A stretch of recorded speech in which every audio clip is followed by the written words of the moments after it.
Hi, it's Arnie, and I'm going to show you how to color doodle effects and doodle transitions.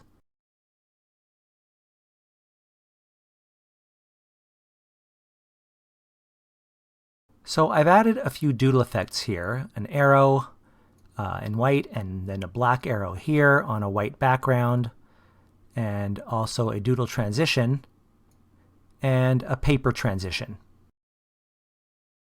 Note that there is no direct way to change the color of doodle effects as there is with shapes, for example.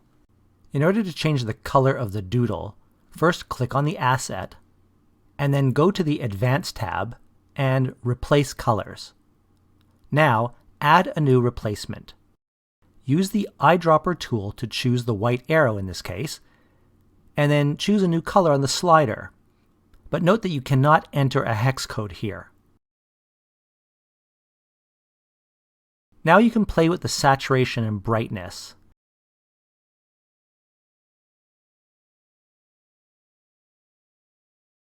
The tolerance will have no effect here because there's just one color in the asset. Now, for example, putting the saturation and brightness up to 100 will give you the most vivid coloration.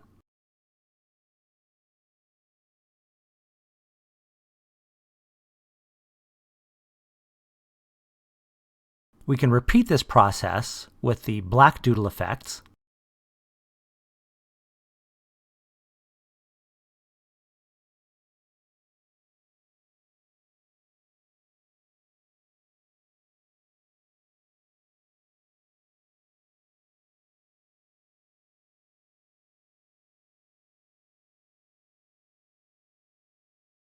and again with the doodle transition.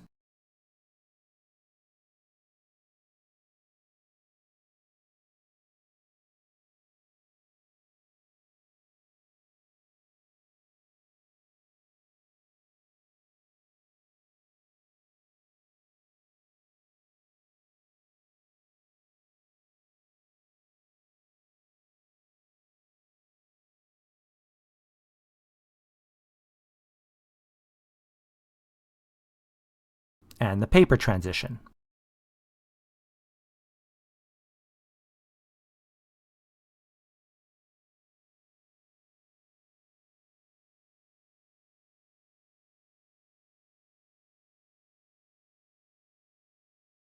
In order to remove the color, just press the Remove button. Also note that when you add the Replace Color effect, it will slow down your preview, but the exported file will play properly. And because of this, it's best to save the color replacements to the end of your video creation.